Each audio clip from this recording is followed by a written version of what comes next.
Welcome back to Travel Again Insights, a weekly look at what matters most to our amazing industry. Ed, how you doing today?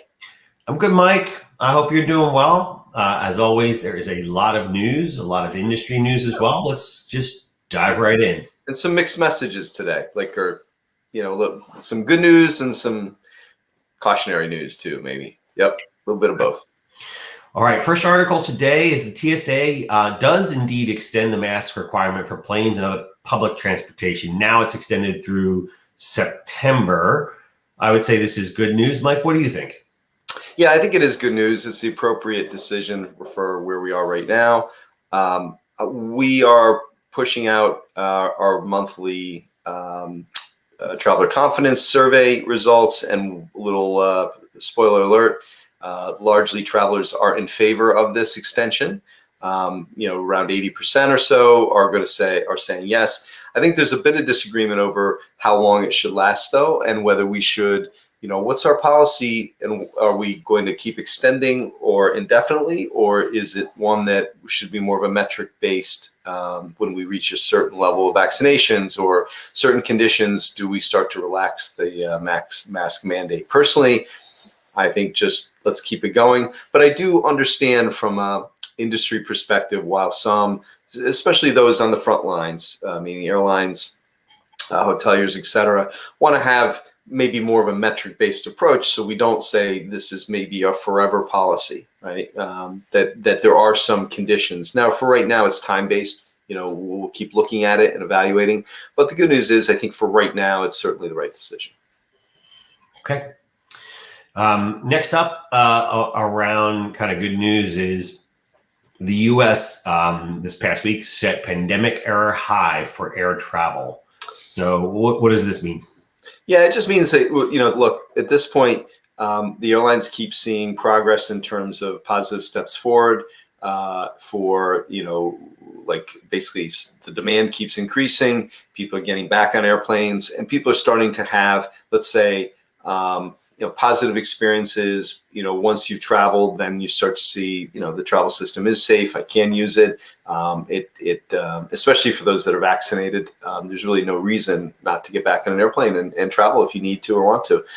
So the reality is that that's happening. That's all good. We're seeing it in the airline numbers, which is good. So certainly a very positive sign, and we just want to keep it going.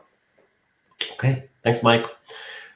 This next article is a little more technical, but essentially here in the US, this is talking about that reaching herd immunity is highly unlikely, according to many experts at this stage. Yeah, and so this goes into the kind of the, let's say, mixed message, right? Because we see what's happening in India, we see what's happening in Brazil. On a global basis, if we think of us, as being part of a global community, we still certainly have much more work to do here in the States, of course, but we have a bigger, far more challenging set of issues now globally. And so when you look at this, what it does tell to me says it's a cautionary message, right? That we need to still be vigilant. We can't, just abandon the things we've done because we reach a certain level of vaccination. And then, it doesn't look like the full vaccination, herd immunity kind of environment that we all hope for is going to be here, or maybe ever. So right now, the focus is clearly on, let's vaccinate as many people as possible, certainly get to the most vulnerable first, the frontline folks, is exactly what's happened here in the US, and keep going. But we're going to be in an environment where a lot of things we're focused on, working on, we have to adapt and understand that we need to travel again. We should travel again, and there are conditions under which, it's certainly, very appropriate. But at the same time, we can't let down our guard.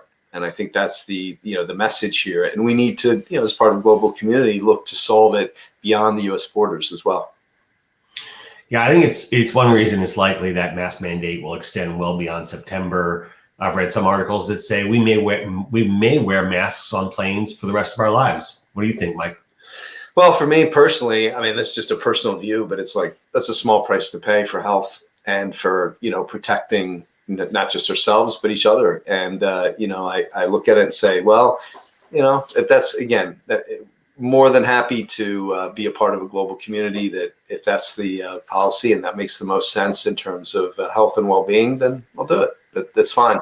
And I think that, again, the key for a lot of this, and it transitions, I think, to the next article and where we're going to, is about, creating these consistent policies that, we can adapt, and as an industry we can deploy. And for travelers, again, focusing on confidence. We want to make sure that travelers feel confident, and one way to do that is have consistency in the way we approach all of these policies and implement them. Yep, exactly what I was thinking, Mike. Thanks. Our final article today: our experts press Biden on travel strategy amid virus surge in India. I know we were a big part of this, Mike, so put this in context and tell us about it. Yeah, well, again, hats off to some of our team members from our roundtable group.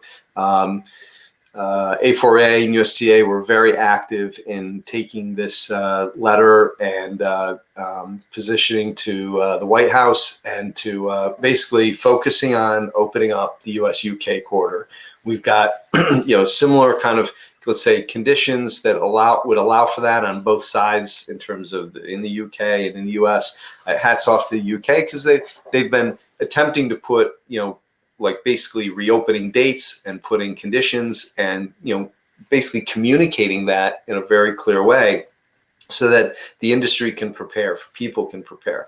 And so now that that's happening on the UK side, it's like, okay, how do we leverage off of that and really open up one of the most important trade and corridors there is out there between the US and UK, and do that in a collaborative fashion. So we're pushing on everyone involved to say, this is, it's not a matter of if, it's just when and under what conditions and how we do it.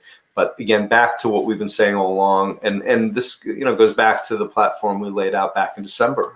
This is a key part of it, which is taking all the things we're doing and then focusing on corridors where we can start to really smartly and safely reopen travel in a robust way, and then monitor and continue to enforce the policies, and then we'll have a good outcome. The suppliers are ready. I think we're ready as an industry to start doing it. We just need to have a clear communication plan back to travelers, and then start that process to open up again. So hopefully we'll get everybody on the same page. I think there's a lot of momentum going that way. And the other thing I would just say too is that at the end of the day, I mean, the travelers, both leisure and business travelers, it's going to start shifting from basically asking for it to really almost demanding it, that it happens, right? And that's what I think the difference will be too. It's like this fall, companies are going to start to need to go back on the road in a more robust fashion. We've been saying for a while that we think that the real restart of the recovery will begin this fall. And I still think all the conditions are kind of heading that way, right? The air system is starting to get in place. Companies are going to be going back to their offices. People are going to need to get back out and see their customers, and business travel is going to there'll be pressure for people to be on the road. So we have to, we're asking, we're pleading with the government officials to say, let's get ready. Let's do this in collaborative fashion. Let's plan together. Let's put the things in place we need to open up again, because it's time. And I think, again, message well delivered and supported by the whole Travel Again community, which I think is fantastic too. When you see that level of kind of consistent support behind policies for our industry, that's really good for our industry. It shows, our basically shows our commonality and our, consistent approach. And that's what the government officials have been asking us to do as well. So I think all around, really good progress and a good positive sign. Hopefully we'll get some things in place and a good plan in place very soon. Okay, Mike, that's the last article for this week. A lot of news as always. Yeah. Anything else for our followers? No, I don't think so. We'll see you next week, but no doubt we'll have a lot more news to cover each week, and certainly each week now leading up to the summer. I think there'll be, again, travel's always in the news, but get ready. There's going to be a lot more coming, I think, in the coming weeks. All right. Thanks, everybody, for listening. We will see you next week. See you next week.